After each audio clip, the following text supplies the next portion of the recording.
गरीब साध साध सब नेक हैं, आप अपनी ठोरी, जो सतलोक ले जावेंगे वो साधु कोई और।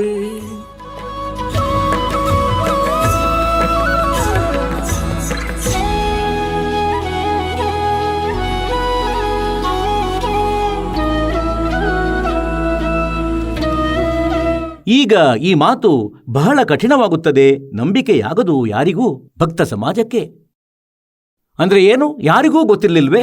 ಅಂದ್ರೆ ಪರಮಾತ್ಮ ಹೇಳುತ್ತಿದ್ದರು, मेरे साधो भाई मन सब जग भूला पाया, इसी भूल में ब्रह्मा भूला, जिसने वेद सरसाया और वेद पढ़ियो पंडित भूला, और वो मूल ज्ञान नहीं पाया, मर्म भेद नहीं पाया। इसी भूल में विष्णु भूला, जिन्हें वैष्णो धर्म चलाया और तीर्थ व्रत का बांध महात्म बहुत जीव फंसाया। इसी भूल में शंकर भूला, जिन्हें भिक्षुक पंथ चलाया, शर पर जटा हाथ में खप्पर और घर घर अलख जगाया। मेरे साथ दो भाई ने सब जग भूला पाया। ಈಗ ಇಂದಿನಿಂದ 550-600 ವರ್ಷಗಳ ಮೊದಲು ಈ ಮಾತನ್ನು ಯಾರಾದರೂ ಹೇಳಿದರೆ, ಅಂದರೆ ಬ್ರಹ್ಮ ವಿಷ್ಣು ಮಹೇಶರಿಗೆ ಯಾವ ಜ್ಞಾನವಿಲ್ಲ? ಅದಂತೂ ಸೋದರ ಹೊಡೆಸಿಕೊಳ್ಳುವಂಥ ಕೆಲಸವಾಗಿತ್ತದು. ಮತ್ತು ಪರಮಾತ್ಮನ ಜೊತೆ ಬಹಳ ಅಪರಾಧಗಳನ್ನು ಎಸಗಿದರು ಆ ಜನರು, ಮಾಡಿಸಿದರು ಈ ನಕಲಿ ಗುರುಗಳು. ಜನರನ್ನು ಮೂರ್ಖರನ್ನಾಗಿಸಿದರು, ಭ್ರಮೆಗೊಳಿಸಿದರು. ಏನೆಂದರೆ ಇವನು ಸುಳ್ಳು ಹೇಳುತ್ತಾನೆ, ಬ್ರಹ್ಮ ವಿಷ್ಣು ಮಹೇಶರ ನಿಂದಕನಾಗಿದ್ದಾನೆ. ಇಂದು ಅದೇ ಮಾತು ಪರಮಾತ್ಮ 600 ವರ್ಷಗಳ ಮೊದಲು ಹೇಳಿದಂಥ ಅಮೃತವಾಣಿ ಇಂದು ಸತ್ಯ ಸ್ಪಷ್ಟವಾಗುತ್ತಿದೆ. ನೋಡಿರಂತೆ ಶ್ರೀಮದ್ ದೇವಿ ಭಾಗವತ, ಗೀತಾ ಪ್ರೆಸ್, ಗೋರಖಪುರದಿಂದ ಪ್ರಕಾಶಿತವಾಗಿದೆ. ಸಂಪಾದಕರು ಹನುಮಾನ್ ಪ್ರಸಾದ್ ಪೋದ್ದಾರ್, ಚಿಮ್ಮನ್ಲಾಲ್ ಗೋಸ್ವಾಮಿ.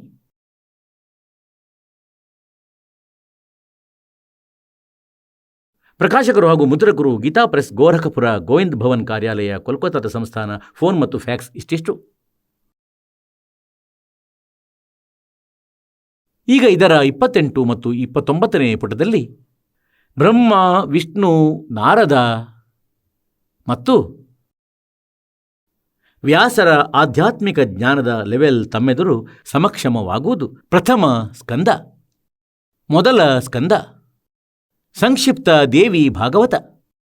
28ನೇ ಪುಟದಲ್ಲಿ ನಾರದ ಮತ್ತು ವ್ಯಾಸರ ನಡುವೆ ಆಧ್ಯಾತ್ಮಿಕ ಜ್ಞಾನದ ಚರ್ಚೆಯಾಗುತ್ತಿದೆ.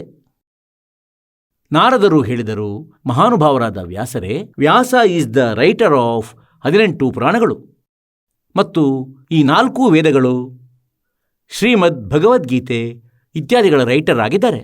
ಮತ್ತು ವ್ಯಾಸರು ಏನು ಕೇಳುತ್ತಿದ್ದಾರೆ? ನಾರದರು ಅವರಿಗೆ ಜ್ಞಾನ ನೀಡುತ್ತಿದ್ದಾರೆ. ನಾರದರು ಹೇಳಿದರು, ಮಹಾನುಭಾವರಾದ ವ್ಯಾಸರೇ, ನೀವು ಈ ವಿಷಯದಲ್ಲಿ ಏನು ಕೇಳುತ್ತಿರುವಿರಿ? ಸರಿಯಾಗಿ ಇದೇ ಪ್ರಶ್ನೆಯನ್ನು ನನ್ನ ತಂದೆಯು ಭಗವಂತ ಶ್ರೀಹರಿಯಲ್ಲಿ ಕೇಳಿದ್ದರು.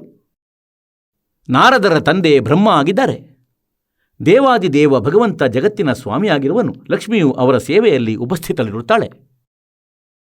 ದಿವ್ಯ ಕೌಸ್ತುಭಮಣಿಯು ಅವರ ಶೋಭೆ ಹೆಚ್ಚಿಸುತ್ತದೆ. ಅವರು ಶಂಖ, ಚಕ್ರ, ಗದೆ, ಪದ್ಮ ಧರಿಸಿಕೊಂಡಿರುತ್ತಾರೆ. ಪೀತಾಂಬರವನ್ನು ತೊಟ್ಟಿರುತ್ತಾರೆ. 4 ಭುಜಗಳಿವೆ. ಅವರು ಚರಾಚರ ಜಗತ್ತಿನ ಆಶ್ರಯದಾತರು, ಜಗದ್ಗುರು ಹಾಗೂ ದೇವತೆಗಳ ದೇವತೆ ಆಗಿರುವರು. ಇಂತಹ ಜಗತ್ಪ್ರಭು ಭಗವಂತ ಶ್ರೀಹರಿ ಮಹಾನ್ ತಪಸ್ಸನ್ನು ಮಾಡುತ್ತಿದ್ದರು. ಅವರು ಸಮಾಧಿ ಸ್ಥಿತಿಯನ್ನು ತಲುಪಿದ್ದರು. ಇದನ್ನು ನೋಡಿ ನನ್ನ ತಂದೆ ಬ್ರಹ್ಮನಿಗೆ ಬಹಳ ದೊಡ್ಡ ಆಶ್ಚರ್ಯವಾಯಿತು. ಅಂತೆಯೇ ಅವರು ಬ್ರಹ್ಮನು ಶ್ರೀ ವಿಷ್ಣುವಿಗೆ ಕೇಳಿದರು, ತಿಳಿಯುವ ಇಚ್ಛೆಯನ್ನು ಪ್ರಕಟಿಸಿದರು. ಬ್ರಹ್ಮರು ಕೇಳಿದರು, ಪ್ರಭು, ತಾವು ದೇವತೆಗಳ ಅಧ್ಯಕ್ಷ, ಜಗತ್ತಿನ ಸ್ವಾಮಿ, ಭೂತ ಭವಿಷ್ಯ ಹಾಗೂ ವರ್ತಮಾನದಲ್ಲಿ ಎಲ್ಲ ಜೀವಾತ್ಮಗಳ ಏಕಮಾತ್ರ ಶಾಸಕರಾಗಿದ್ದೀರಿ. ಭಗವಂತ ಮತ್ತು ತಾವು ಏಕೆ ತಪಸ್ಸು ಮಾಡುತ್ತಿರುವಿರಿ? ಮತ್ತು ಯಾವ ಭಗವಂತನ ಆರಾಧನೆಯಲ್ಲಿ ಧ್ಯಾನಮಗ್ನರಾಗಿರುವಿರಿ? ಯಾವ ದೇವತೆಯ ಆರಾಧನೆ ಮತ್ತು ಪೂಜೆ ಮಾಡುತ್ತಿರುವಿರಿ? ನನಗೆ ಅತಿ ಆಶ್ಚರ್ಯವಂತೂ ಇದಾಗುತ್ತಿದೆ. ಅಂದರೆ ತಾವು ದೇವೇಶ್ವರ ಹಾಗೂ ಇಡೀ ಪ್ರಪಂಚದ ಶಾಸಕನಾಗಿದ್ದು ಕೂಡ ಸಮಾಧಿ ಸ್ಥಿತಿಯಲ್ಲಿ ಕುಳಿತಿರುವಿರಿ. ಈಗ ಬ್ರಹ್ಮನ ವಿನೀತ ವಚನವನ್ನು ಕೇಳಿ ಭಗವಂತ ಶ್ರೀಹರಿಯು ಈ ಜ್ಞಾನವನ್ನು ಹೇಳಿದರು. ಶ್ರೀಹರಿ ಅವರಲ್ಲಿ ಹೇಳತೊಡಗಿದರು, ಬ್ರಾಹ್ಮಣ, ಸಮಾಧಾನದಿಂದ ಕೇಳು. ನಾನು ನನ್ನ ಮನಸ್ಸಿನ ವಿಚಾರವನ್ನು ವ್ಯಕ್ತಪಡಿಸುತ್ತೇನೆ. ದೇವತೆಗಳು, ದಾನವರು ಮತ್ತು ಮಾನವರು ಎಲ್ಲರೂ ಇದನ್ನೇ ತಿಳಿದಿರುವರು. ಅಂದರೆ ನೀನು ಸೃಷ್ಟಿಯನ್ನು ಮಾಡುವೆ, ನಾನು ಪಾಲನೆಯನ್ನು ಮಾಡುತ್ತೇನೆ ಮತ್ತು ಶಂಕರ ಸಂಹಾರ ಮಾಡುತ್ತಾರೆ. ಆದರೆ ಹೀಗಿದ್ದರೂ ವೇದದ ಪಾರಂಗತ ಪುರುಷರು ತಮ್ಮ ಯುಕ್ತಿಯಿಂದ ಇದನ್ನು ಸ್ಪಷ್ಟಪಡಿಸುತ್ತಾರೆ. ಅಂದರೆ ರಚನೆ, ಪಾಲನೆ ಮತ್ತು ಸಂಹಾರ ಮಾಡುವ ಈ ಯೋಗ್ಯತೆ ಏನು ನಮಗೆ ಸಿಕ್ಕಿದೆ? ಇದರ ಅಧಿಷ್ಠಾತ್ರಿ ಶಕ್ತಿ ದೇವಿಯಾಗಿರುವಳು, ಅಂದರೆ ದುರ್ಗೆಯಾಗಿರುವಳು. ಅವರು ಹೇಳುತ್ತಾರೆ ಏನೆಂದರೆ, ನೀನು ಜಗತ್ತಿನ ಸೃಷ್ಟಿ ಮಾಡಲಿಕ್ಕಾಗಿ ನಿನ್ನಲ್ಲಿ ರಾಜಸೀ ಶಕ್ತಿಯ ಸಂಚಾರವಿದೆ. ಮತ್ತು ಈ ವಿಷಯ ಕೂಡ ಸ್ಪಷ್ಟವಾಗುತ್ತಿದೆ. ಅಂದರೆ ರಜಗುಣ ಬ್ರಹ್ಮ, ಸತುಗುಣ ವಿಷ್ಣು. ನನಗೆ ಸಾತ್ವಿಕ ಶಕ್ತಿ ಸಿಕ್ಕಿದೆ ಮತ್ತು ರುದ್ರನಲ್ಲಿ ತಾಮಸೀ ಶಕ್ತಿಯ ಆವಿರ್ಭಾವ ಆಗಿದೆ. ಮುಂದೆ ನೋಡಿ, ಸೂರತ. ಪ್ರತ್ಯಕ್ಷ ಮತ್ತು ಪರೋಕ್ಷ ಎರಡೂ ಉದಾಹರಣೆಯನ್ನು ನಾನು ನಿಮ್ಮ ಮುಂದೆ ಇಡುತ್ತೇನೆ, ಕೇಳಿ. ಇದು ನಿಶ್ಚಿತ ಮಾತಾಗಿದೆ. ಅಂದರೆ ಆ ಶಕ್ತಿಯ ಅಧೀನನಾಗಿಯೇ ನಾನು ಈ ಶೇಷನಾಗನ ಶಯ್ಯೆಯಲ್ಲಿ ಮಲಗುತ್ತೇನೆ ಮತ್ತು ಸೃಷ್ಟಿ ಮಾಡುವ ಸಂದರ್ಭ ಬರುತ್ತಲೇ ಎಚ್ಚರಗೊಳ್ಳುತ್ತೇನೆ. ನಾನು ಸದಾ ತಪಸ್ಸಿನಲ್ಲಿ ತೊಡಗಿರುತ್ತೇನೆ. ಆ ಶಕ್ತಿಯ ಶಾಸನದಿಂದ ಎಂದಿಗೂ ಮುಕ್ತನಾಗಿರುವುದಿಲ್ಲ. ಎಂದಾದರೂ ಅವಕಾಶ ಸಿಕ್ಕಿದರೆ ಲಕ್ಷ್ಮಿಯೊಂದಿಗೆ ಸುಖವಾಗಿ ಸಮಯ ಕಳೆಯುವ ಸೌಭಾಗ್ಯ ಪ್ರಾಪ್ತವಾಗುತ್ತದೆ. ನಾನು ಕೆಲವು ಸಲ ದಾನವರೊಡನೆ ಯುದ್ಧ ಮಾಡುತ್ತೇನೆ. ಅಖಿಲ ಜಗತ್ತಿಗೆ ಭಯವನ್ನುಂಟು ಮಾಡುವ ದೈತ್ಯರ ವಿಕರಾಳ ಶರೀರಗಳನ್ನು ಶಾಂತಗೊಳಿಸುವುದು ನನ್ನ ಪರಮ ಕರ್ತವ್ಯವಾಗುತ್ತದೆ. ನಾನು ಸದಾ ತಪಸ್ಸು ಮಾಡುವುದರಲ್ಲಿ ತೊಡಗಿರುತ್ತೇನೆ ಮತ್ತು ಆ ದುರ್ಗೆಯ ಶಕ್ತಿಯಿಂದ ಮುಕ್ತನಾಗಿ ಇರುವುದಿಲ್ಲ. ಎಂದಾದರೂ ಅವಕಾಶ ಸಿಕ್ಕಿದರೆ, ಸಂದರ್ಭ ಸಿಕ್ಕಿದರೆ ಆಗ ಸ್ವಲ್ಪ ಸಮಯ ನನ್ನ ಗೃಹದಲ್ಲಿ ಇರುತ್ತೇನೆ ಮತ್ತು ನಾನು ಅಖಿಲ ಜಗತ್ತಿಗೆ ಭಯವನ್ನುಂಟು ಮಾಡುವ ನಾನು ಕೆಲವು ಸಲ ದಾನವರೊಡನೆ ಯುದ್ಧ ಮಾಡುತ್ತೇನೆ ಮತ್ತು ಇಲ್ಲಂತೂ ಘೋರ ತಪಸ್ಸು ಮಾಡುತ್ತಾನೆ. ತನ್ನ ಬ್ಯಾಟರಿಯನ್ನು ಚಾರ್ಜ್ ಮಾಡಿಕೊಳ್ಳುತ್ತಾನೆ. ನಂತರ ಈ ರಾಕ್ಷಸರನ್ನು ಕೊಂದು ಪಾಪ ಸಂಪಾದನೆ ಮಾಡುತ್ತಾನೆ ಈ ವಿಷ್ಣು. ಆಗ ಅವನ ಬ್ಯಾಟರಿ ಡಿಸ್ಚಾರ್ಜ್ ಆಗುತ್ತದೆ, ಅವನ ಶಕ್ತಿ ಕ್ಷೀಣವಾಗುತ್ತಾ ಹೋಗುತ್ತದೆ. ಮತ್ತು ಏನು ಹೇಳ್ತಾರೆ? ವಿಷ್ಣು ಹೇಳುತ್ತಿದ್ದಾರೆ, ನಾನು ಎಲ್ಲ ಪ್ರಕಾರದಿಂದಲೂ ಶಕ್ತಿ, ಅಂದರೆ ದುರ್ಗೆಯ ಅಧೀನನಾಗಿ ಇರಬೇಕಾಗುತ್ತದೆ. ನಾನು ನಿರಂತರ ಅದೇ ಭಗವತಿ ಶಕ್ತಿಯ ಧ್ಯಾನ ಮಾಡುತ್ತಿರುತ್ತೇನೆ. ಬ್ರಹ್ಮರವರೇ, ನನಗೆ ತಿಳಿದಂತೆ ಈ ಭಗವತಿ ಶಕ್ತಿಗಿಂತ ದುರ್ಗೆಗಿಂತ ದೊಡ್ಡವರು ಬೇರೆ ಯಾವ ದೇವತೆ ಇಲ್ಲ. ಅಂದರೆ ಆಧ್ಯಾತ್ಮಿಕ ಜ್ಞಾನದಲ್ಲಿ ನನಗೆ ತಿಳಿದಿರುವ ಜ್ಞಾನದ ಪ್ರಕಾರ ನಾನು ದುರ್ಗೆಗಿಂತ ಮೇಲೆ ಯಾವುದೇ ಭಗವಂತನನ್ನು ಅರಿಯೆನು. ನನಗೆ ತಿಳಿದಂತೆ ಎಲ್ಲಕ್ಕಿಂತ ದೊಡ್ಡ ಭಗವಂತ, ಎಲ್ಲರಿಗಿಂತ ದೊಡ್ಡ ದೇವತೆ ಈ ದುರ್ಗೆಯಾಗಿದ್ದಾಳೆ. ನಾನು ಇವಳದೇ ಪೂಜೆಯಲ್ಲಿದ್ದು ನಿರಂತರ ಧ್ಯಾನವನ್ನು ಇವಳದೇ ಮಾಡುತ್ತಿರುತ್ತೇನೆ. ಈಗ ಪುಣ್ಯಾತ್ಮರೇ, ಈಗ ವಾಸ್ತವಿಕ ಸ್ತರದ ಬಗ್ಗೆ ತಿಳಿದೇನೆಂದರೆ, ಶ್ರೀ ವಿಷ್ಣುವಿನ ಜ್ಞಾನ ಇಲ್ಲಿಗೆ ಕೊನೆಗೊಳ್ಳುವುದು. ಏನು ಹೇಳ್ತಿದ್ದಾರೆ ಅಂದರೆ, ನಾನು ದುರ್ಗೆಗಿಂತ ಮೇಲಿನ ಯಾವುದೇ ಭಗವಂತನನ್ನು ಅರಿಯೆನು. ನನಗೆ ಇವಳೇ ಫೈನಲ್ ಗಾಡ್, ಕಂಪ್ಲೀಟ್ ಗಾಡ್ ದುರ್ಗೆಯಾಗಿದ್ದಾಳೆ. ಈಗ ದುರ್ಗೆ ಹೇಳುತ್ತಿದ್ದಾಳೆ ಏನೆಂದರೆ, ನೀನು ನನ್ನ ಪೂಜೆಯನ್ನು ಮಾಡಬೇಡ ಮತ್ತು ನೀನು ಎಲ್ಲ ವಿಷಯವನ್ನು ಬಿಟ್ಟು ಬಿಡು. ಕೇವಲ ಬ್ರಹ್ಮನ ಪೂಜೆ ಮಾಡು. ಅವನೇ ಪೂರ್ಣ ಪರಮಾತ್ಮ. ಅವನದು ಓಂ ನಾಮ ಇದೆ. ಆ ಓಂ ನಾಮದ ಜಪದಿಂದ ಅವನನ್ನು ಪ್ರಾಪ್ತಿಸುವೆ ಮತ್ತವನು ಬ್ರಹ್ಮಲೋಕದಲ್ಲಿ ಇರುತ್ತಾನೆ. ಈಗ ಪುಣ್ಯಾತ್ಮರೇ, ಇದು ಅಲ್ಪ ಸ್ವಲ್ಪ ವಿಷಯದ ಮಾತಾಗಿತ್ತು. ಇಷ್ಟು ದೊಡ್ಡ ದೊಡ್ಡ ಗ್ರಂಥಗಳಿವೆ. ಸರಿ, ಗ್ರಂಥಗಳಿವೆ. ಆದರೆ ಇದನ್ನು ತಿಳಿಯಿರಿ, ಏನಂದರೆ ಇದೊಂದು ವನದಂತೆ ಮತ್ತು ಆ ವನದಲ್ಲಿ ಬಹಳಷ್ಟು ಗಿಡಮೂಲಿಕೆಗಳು ಇರುತ್ತವೆ. ಅದರ ಬಗ್ಗೆ ವೈದ್ಯನಿಗೆ ತಿಳಿದಿರುತ್ತದೆ ಯಾವ ಗಿಡಮೂಲಿಕೆ ಬೇಕಾಗುತ್ತದೆ ಎಂದು. ಇಡೀ ವನವನ್ನು ತೆಗೆದೇನು ಮಾಡುವನವನು? ಬೇಕಾದ ಗಿಡಮೂಲಿಕೆಯನ್ನು ತೆಗೆದುಕೊಂಡು ಮತ್ತು ಔಷಧಿಯನ್ನು ಮಾಡಿ ರೋಗದ ನಾಶ ಮಾಡಿಕೊಳ್ಳಿ. ನಾವು ಈ ಗಿಡಮೂಲಿಕೆಗಳನ್ನು ತೆಗೆದೆವು ಈ ಎಲ್ಲ ಸದ್ಗ್ರಂಥ ರೂಪಿ ವನದಿಂದ, ಕಾಡಿನಿಂದ, ಮತ್ತು ನಮ್ಮದಂತೂ ಕೆಲಸವಾಯಿತು. ಮತ್ತು ಒಂದು ಗಿಡಮೂಲಿಕೆಯಲ್ಲಿ ಕೇವಲ ನಮಗೆ ಅದರ ಎಲೆಗಳ ಅವಶ್ಯಕತೆ ಮಾತ್ರ ಇದೆ. ಆ ಎಲೆಗಳನ್ನು ಮಾತ್ರ ಔಷಧಿಯಲ್ಲಿ ಸೇರಿಸಿಕೊಳ್ಳಿ. ಉಳಿದ ಕಡ್ಡಿಗಳನ್ನು ಇಟ್ಕೊಂಡು ಏನಾಗಬೇಕು? ಹಾಗೆ ಇದೇ ರೀತಿ ನಾವು ಸದ್ಗ್ರಂಥಗಳಿಂದ ಆ ಅನಿವಾರ್ಯವಾದ ವಿವರಣೆಯನ್ನು ಮಾತ್ರ ತಮ್ಮೆದುರು ತೋರಿಸಲಾಗಿದೆ. ಇದರಿಂದ ನಮ್ಮ ಈ ಔಷಧಿ ಆಯಿತು ಜ್ಞಾನವನ್ನು ತಿಳಿಯುವಂಥದ್ದು ಮತ್ತು ಜನ್ಮ ಮರಣದ ರೋಗವನ್ನು ನಿವಾರಿಸಲು. ಈಗ ನೋಡಿರಂತೆ 7ನೇ ಸ್ಕಂದ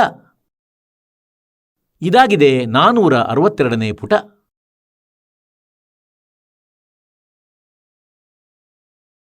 ದೇವಿ ಮೂಲಕ ಹಿಮಾಲಯನಿಗೆ ಜ್ಞಾನೋಪದೇಶ. ಹಿಮಾಲಯ ಪರ್ವತವಲ್ಲ, ಇವನೊಬ್ಬ ರಾಜನಾಗಿದ್ದ ಹಿಮಾಲಯನೆಂದು.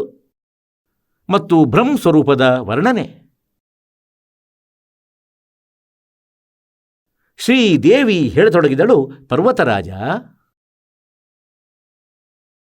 ಈಗ ಹೇಳುತ್ತಾಳೆಂದರೆ, ನನ್ನ ಭಕ್ತಿ ಮಾಡುವುದಾದರೆ ಹೀಗೆ ಮಾಡು, ಆದರೆ ಇದು ಮೋಕ್ಷದಾಯಕವಲ್ಲ. ಆ ಬ್ರಹ್ಮನ ಏನು ಸ್ವರೂಪವಿದೆ ಇದನ್ನು ಹೇಳಲಾಗುತ್ತದೆ. ಅವನದು ಪ್ರಕಾಶ ಸ್ವರೂಪವಿದೆ, ಎಲ್ಲರ ಅತ್ಯಂತ ಸಮೀಪದಲ್ಲಿ ಸ್ಥಿತ, ಹೃದಯ ರೂಪಿ ಗುಹೆಯಲ್ಲಿ ಸ್ಥಿತನಾಗಿರುವ ಕಾರಣ ಗುಹಾಚರ ಹೆಸರಿನಿಂದ ಪ್ರಸಿದ್ಧ, ಮತ್ತು ಮಹಾನ್ ಪದವಿಯವನು, ಅರ್ಥಾತ್ ಪರಮ ಪ್ರಾಪ್ಯನು.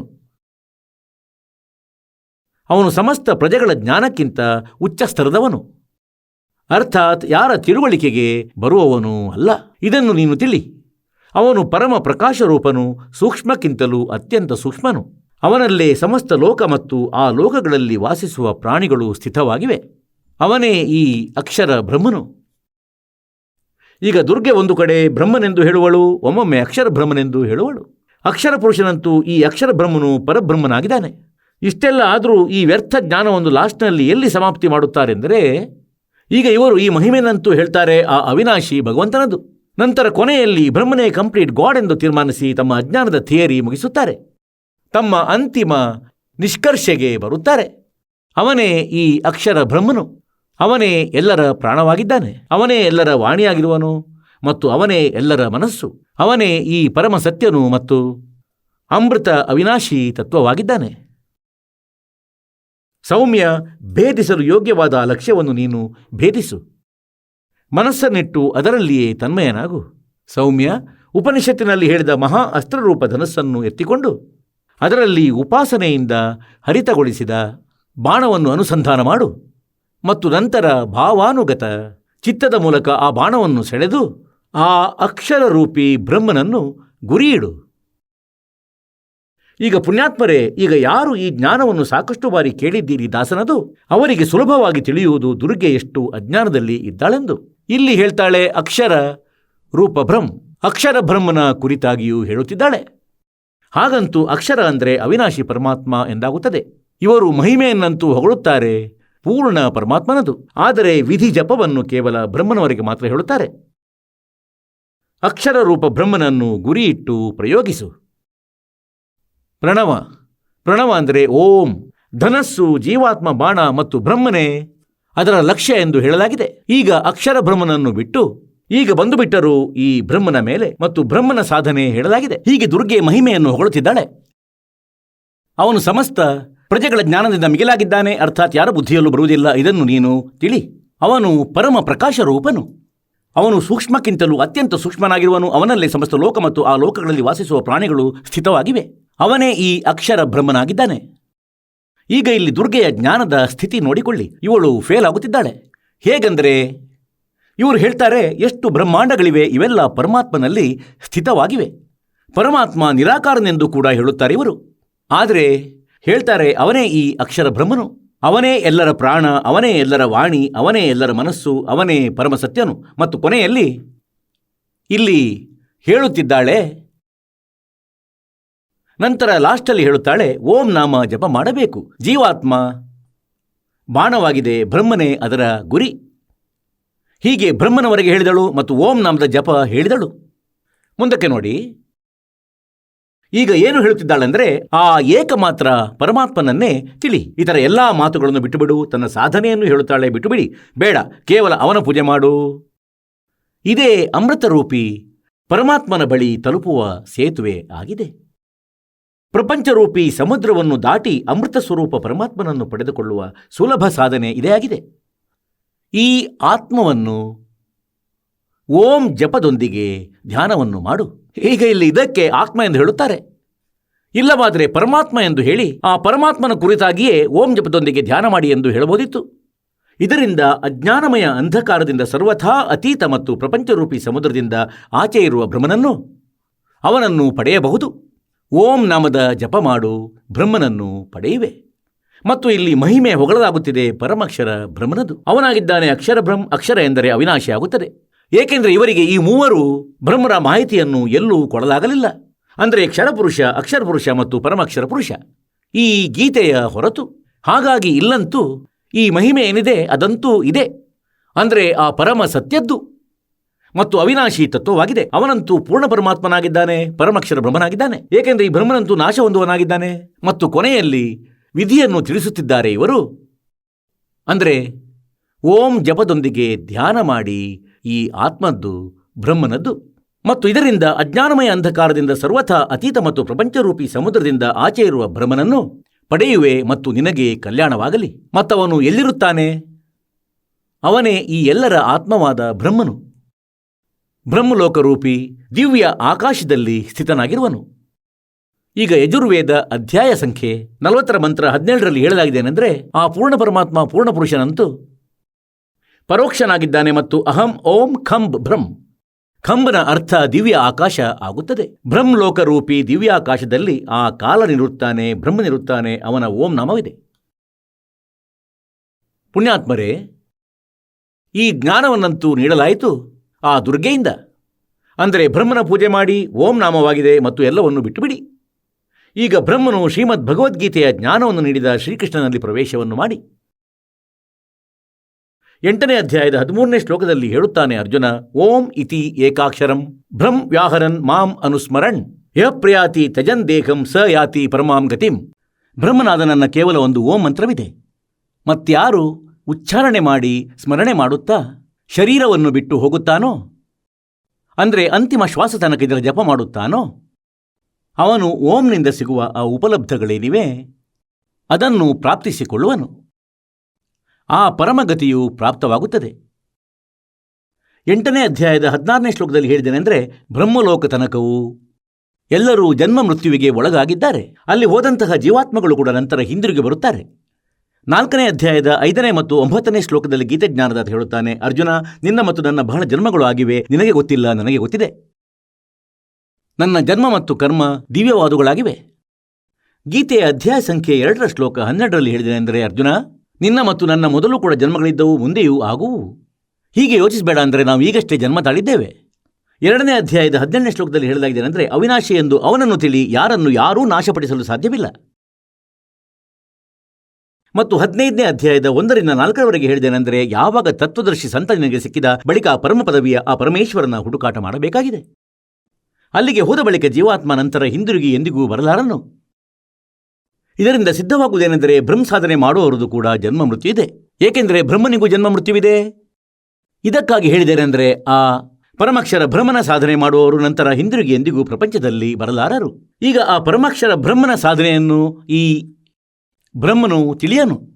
ಅದಕ್ಕಾಗಿ ಆಪ್ಷನ್ ಬಿಟ್ಟು ಬಿಡಲಾಗಿದೆ. 4ನೇ ಅಧ್ಯಾಯದ 34ನೇ ಶ್ಲೋಕದಲ್ಲಿ ಗೀತೆಯಲ್ಲಿ, ಅಂದರೆ ಆ ತತ್ವಜ್ಞಾನವನ್ನು ತತ್ವದರ್ಶಿ ಸಂತರ ಬಳಿ ಹೋಗಿ ತಿಳಿ, ಮತ್ತು ಅವರು ಆ ಪರಮಾತ್ಮ ತತ್ವದ ಬಗ್ಗೆ, ಪೂರ್ಣ ಮೋಕ್ಷದ ಮಾರ್ಗ, ಆ ನಿರ್ವಾಣ ಪದದ ವಿಷಯದಲ್ಲಿ ನಿನಗೆ ಮಾಹಿತಿಯನ್ನು ನೀಡುವರು.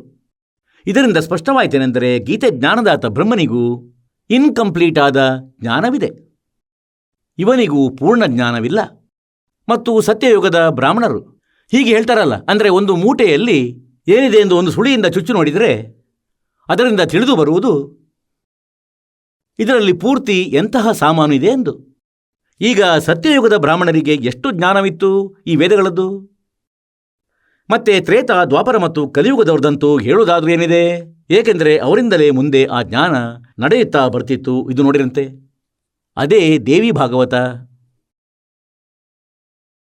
ಗೀತಾ ಪ್ರೆಸ್, ಗೋರಖಪುರದಿಂದ ಪ್ರಕಾಶಿತವಾಗಿದೆ. ಇದು 6ನೇ ಸ್ಕಂದ. ಸಂಕ್ಷಿಪ್ತ ದೇವಿ ಭಾಗವತ 414ನೇ ಪುಟದಲ್ಲಿ. ಇಲ್ಲಿ ನೋಡಿ, 414ನೇ ಪುಟ. ಮತ್ತು ಇಲ್ಲಿಂದ, ಜನಮೇಜಯನು ಕೇಳಿದ ಮಹಾನುಭಾವ, ಯಾವ ಯುಗದಲ್ಲಿ ಎಂತಹ ಧರ್ಮದ ಸ್ವರೂಪವಿದೆ? ಈ ಸಂಪೂರ್ಣ ವಿಷಯವನ್ನು ವಿಶೇಷ ರೂಪದಲ್ಲಿ ಹೇಳುವ ಕೃಪೆಯನ್ನು ತೋರಿ ವ್ಯಾಸರು ಹೇಳಿದರು, ರಾಜನೇ, ಇದು ನಿಶ್ಚಯವಾಗಿರುವುದು. ಅಂದರೆ ಸತ್ಯಯುಗದಲ್ಲಿ ಬ್ರಾಹ್ಮಣರು ವೇದಗಳ ಪೂರ್ಣ ವಿದ್ವಾಂಸರಾಗಿದ್ದರು ಮತ್ತು ಅವರ ಮೂಲಕ ನಿರಂತರ ಭಗವತಿ ಜಗದಂಬೆಯ ಆರಾಧನೆ ಆಗುತ್ತಿತ್ತು. ಇವರು ಪೂರ್ಣ ವಿದ್ವಾನರಾಗಿದ್ದರು, ಬ್ರಾಹ್ಮಣರು, ಸತ್ಯಯುಗದವರು, ಋಷಿ ಮಹರ್ಷಿಗಳು. ಮತ್ತು ಅವರು ದುರ್ಗೆಯ ಪೂಜೆಯನ್ನು ಮಾಡುತ್ತಿದ್ದರು. ವೇದಗಳಲ್ಲಿ ಎಲ್ಲೂ ಕೂಡ ಬರೆದಿಲ್ಲ ದುರ್ಗೆಯ ಪೂಜೆ ಮಾಡುವಂಥದ್ದೆಂದು, ಎಲ್ಲೂ ವಿಧಾನವಿಲ್ಲ. ಕೇವಲ ಒಂದು ಓಂ ನಾಮದ ಮಂತ್ರವಿದೆ. ದುರ್ಗೆ ಸ್ವತಃ ಹೇಳುತ್ತಿದ್ದಾಳೆ, ಬ್ರಹ್ಮನ ಪೂಜೆಯನ್ನು ಮಾಡಿ. ಮತ್ತು ಭಗವತಿಯ ದರ್ಶನ ಮಾಡಲು ಅವರ ಮನಸ್ಸು ಸದಾ ಉತ್ಸುಕವಾಗಿ ಇರುತ್ತಿತ್ತು. ಪ್ರತಿಯೊಂದು ಊರಿನಲ್ಲಿ ಶಕ್ತಿದೇವಿ ಮಂದಿರದ ಉದ್ಘಾಟನೆಯಾಗಬೇಕು. ಈ ವಿಷಯವಾಗಿ ಅವರ ಮನದಲ್ಲಿ ಬಹಳ ಉತ್ಸುಕತೆ ಇತ್ತು. ಈ ದೇವಾಲಯಗಳ ಸ್ಥಾಪನೆಯನ್ನು ಇವರೇ ಪ್ರಾರಂಭಿಸಿದ್ದಾರೆ ಮತ್ತು ಸತ್ಯಯುಗದಿಂದಲೇ ಇವರು ತತ್ಪರರಾಗಿದ್ದರು. ಇಂತಹ ವಿರುದ್ಧ ಕೆಲಸಗಳನ್ನು ಮಾಡಿಸಿದರು. ಈಗ ನೋಡಿ, ಇಲ್ಲಿ ಅದ್ಭುತ ಮಾಡಿದರು. ಕಲಿಯುಗದ ಬ್ರಾಹ್ಮಣರ ಬಗ್ಗೆ ಇದು ಬಹಳ ವಿಶೇಷವಾದ ಮಾಹಿತಿಯಾಗಿದೆ. ಧರ್ಮದ ಈ ರೀತಿಯ ಸ್ಥಿತಿಯು ತ್ರೇತಾದಲ್ಲಿಯೂ ಇತ್ತು, ಆದರೆ ಸ್ವಲ್ಪ ಕಡಿಮೆಯಾಗಿತ್ತು. ಸತ್ಯಯುಗದ ಆ ಸ್ಥಿತಿ ಏನಿತ್ತು ಅದು ದ್ವಾಪರದಲ್ಲಿ ವಿಶೇಷ ರೂಪದಲ್ಲಿ ಕಡಿಮೆಯಾಯಿತು. ರಾಜನೇ, ಈ ಪ್ರಾಚೀನ ಯುಗಗಳಲ್ಲಿ ಅಂದರೆ ದ್ವಾಪರ, ತ್ರೇತಾ, ಸತ್ಯಯುಗದಲ್ಲಿ ಯಾರು ರಾಕ್ಷಸರೆನಿಸಿಕೊಂಡಿದ್ದರೋ ಅವರು ಕಲಿಯುಗದಲ್ಲಿ ಬ್ರಾಹ್ಮಣರೆಂದು ಕರೆಯಲ್ಪಡುತ್ತಿದ್ದಾರೆ. ಬಂತು ಬಿಡ್ತು ಅಂತ್ಯ ಇಲ್ಲಿ ಇವರದೇ ಇತಿಹಾಸದಲ್ಲಿ. ಏಕೆಂದರೆ ಈಗಿನ ಬ್ರಾಹ್ಮಣರು ಯಾವಾಗಲೂ ಪಾಖಂಡ ಮಾಡುವುದರಲ್ಲಿ ತೊಡಗಿರುತ್ತಾರೆ. ಬೇರೆಯವರನ್ನು ಮೋಸಗೊಳಿಸುವುದು, ಸುಳ್ಳು ಹೇಳುವುದು ಮತ್ತು ವೈದಿಕ ಧರ್ಮ ಕರ್ಮದಿಂದ ಬೇರೆ ಇರುವುದು ಕಲಿಯುಗದ ಬ್ರಾಹ್ಮಣರ ಸ್ವಾಭಾವಿಕ ಗುಣ ಆಗಿ ಹೋಗಿದೆ. तीन लोक और भवन चतुर्दश कोई नहीं सत्संगी. ಇದು ಆರಂಭದ ಸಾಲಾಗಿದೆ, ಒಂದು ಪರಮಾತ್ಮನ ವಾಣಿಯದು. ಮತ್ತು ಈ ಅರ್ಧ ಪಂಕ್ತಿಯನ್ನು ಸಿದ್ಧಪಡಿಸಲಿಕ್ಕಾಗಿ ಎಷ್ಟೊಂದು ಪ್ರಮಾಣಗಳನ್ನು ತಮ್ಮ ಎದುರಲ್ಲಿಡಬೇಕಾಯಿತು ಈ ದಾಸನಿಗೆ. ಹೊಯ್